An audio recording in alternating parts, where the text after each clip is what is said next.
Se você está fazendo seus mapeamentos com o objetivo de obter curvas de nível no terreno e não está utilizando pontos de controle, você precisa assistir esse vídeo até o final, porque tem muita informação importante que pode te revelar muitos problemas.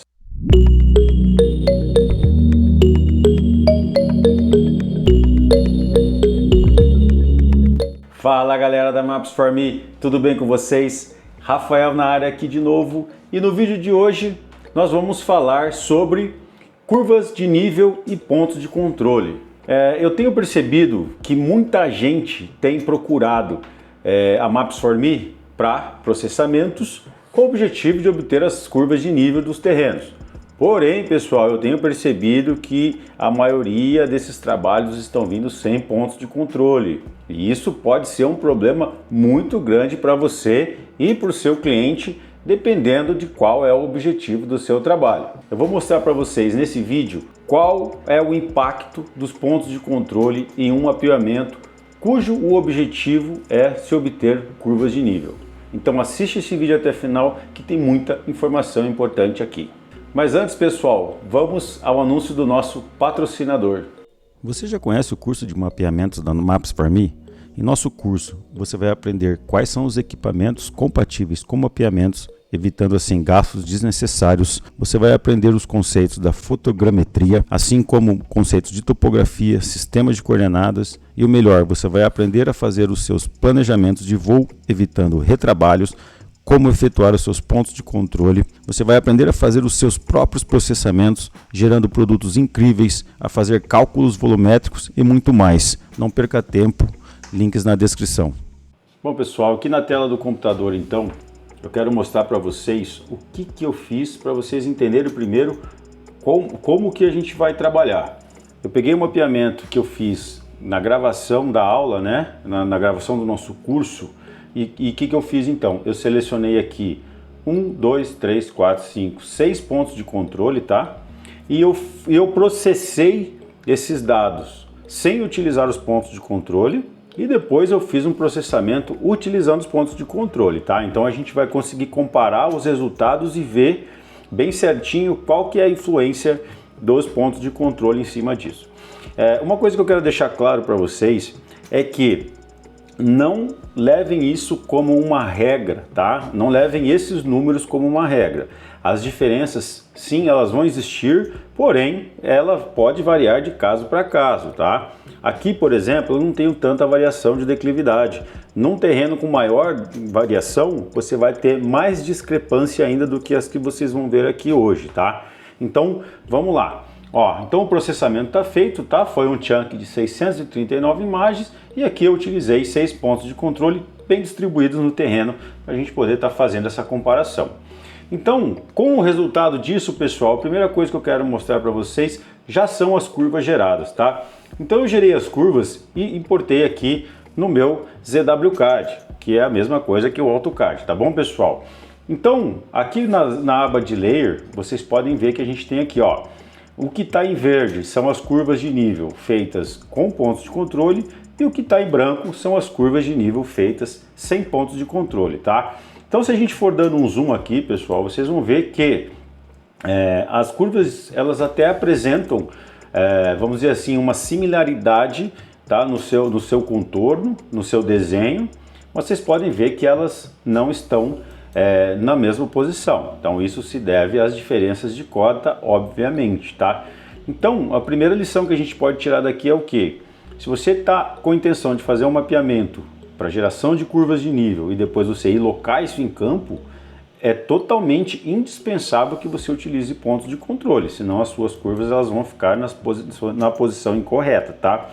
E aqui a gente também vai ver outra coisa, pessoal. Eu vou rotacionar isso aqui para a gente ter uma visão tridimensional, Então vocês podem ver a diferença que a gente tem entre uma superfície e outra, tá?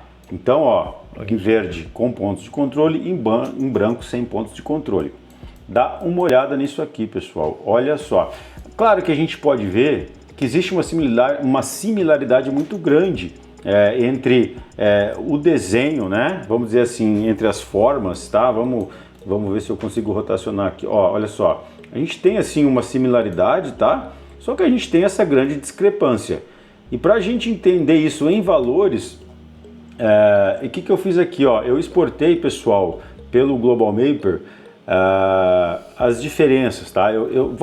Primeiro vamos no Global Mapper. Vamos fazer o seguinte, ó, a gente vai no Global Mapper só para vocês entenderem o que eu fiz lá no Global Mapper. Ó, o que eu fiz então? Ó, eu importei aqui, vocês podem ver aqui do lado esquerdo que eu importei tanto o DTM sem pontos de controle quanto com pontos de controle, tá? Ó, então eu posso habilitar e desabilitar um ou outro, né? Ó.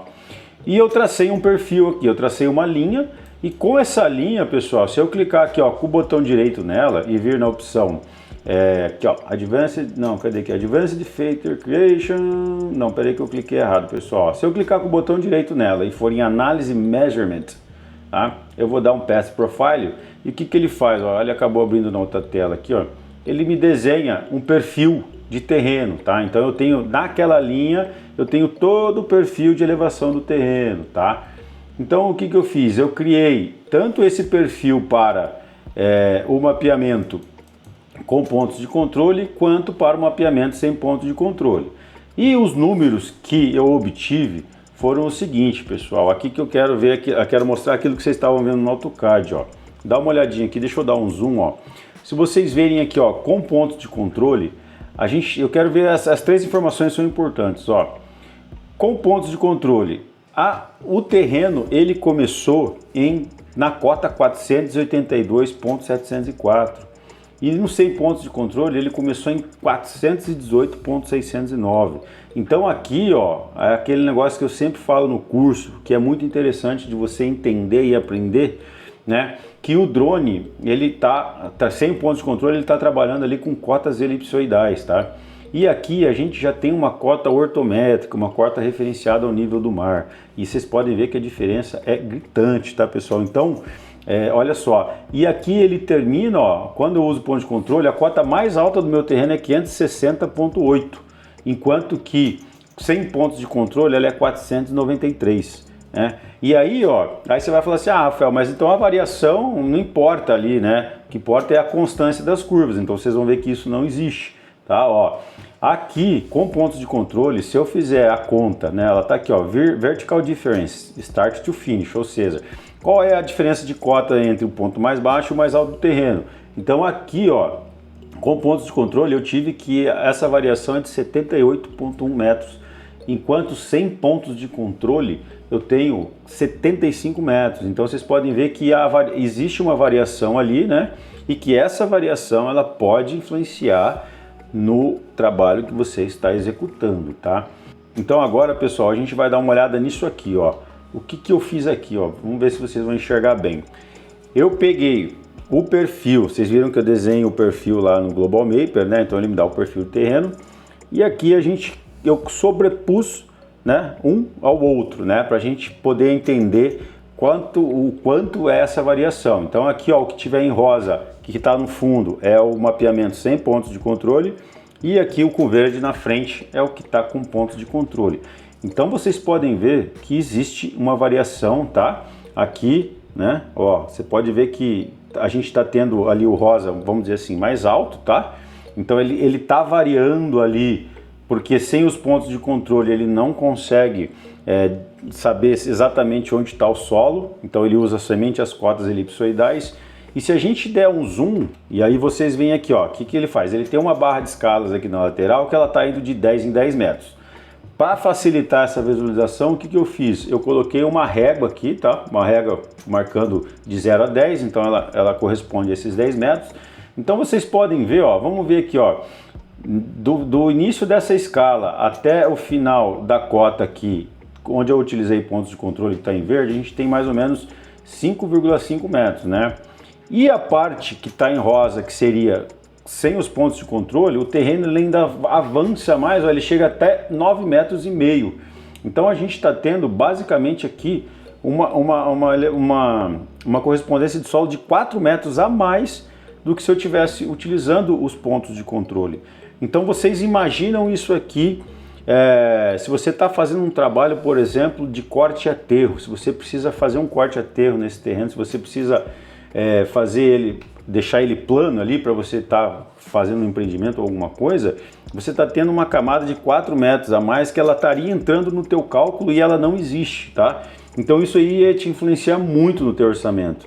Ó, vamos pegar aqui, ó, claro que vocês podem ver que isso não é constante, tá? Então a gente nem tem como estipular, falar, não, então se minha variação em média é 4 metros, eu vou abaixar isso. Não, você não pode fazer isso porque ela não é constante, ó.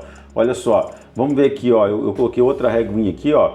Olha só, então a gente vem aqui, ó, até mais ou menos 4,5 metros com os pontos de controle e depois a gente vai mais ou menos até 7, onde a gente tem 100 pontos de controle. Então de 4,5 para 7 a gente está tendo uma variação de 2,5 metros. Então vocês podem ver que não é constante, pessoal. Então você não consegue estar trabalhando uma lógica do tipo, eu vou ficar 100 pontos de controle e vou tentar compensar isso nas contas. Não dá para fazer, pessoal. Então, dependendo do trabalho que você vai fazer, é importantíssimo que você utilize pontos de controle, tá? Então, pessoal, para o vídeo não ficar muito longo, vamos tirar uma conclusão aqui. Vocês viram que a utilização dos pontos de controle na geração de curva de nível é muito importante, tá? Claro que se você estiver fazendo um trabalho onde você precisa apenas ter uma noção da declividade do terreno para você, ou então tipo assim, eu preciso saber mais ou menos a variação de cota de um ponto para outro, vocês viram aí que até dá para trabalhar, tá, pessoal? Porque você não precisa estar ali com cotas reais, tá? Mas é assim, isso só para estimativas, tá? Se você precisa de precisão, se você precisa fazer locações, se você precisa fazer um cálculo volumétrico, você vai locar essas curvas de nível em campo posteriormente, é indispensável a utilização de pontos de controle, tá? Então, pessoal, o vídeo de hoje era esse, espero que vocês tenham curtido, desejo a todos uma ótima semana e que fiquem com Deus. E não se esqueça, deixa o like, se inscreve no canal e ative o sininho para o YouTube estar notificando você de novos vídeos.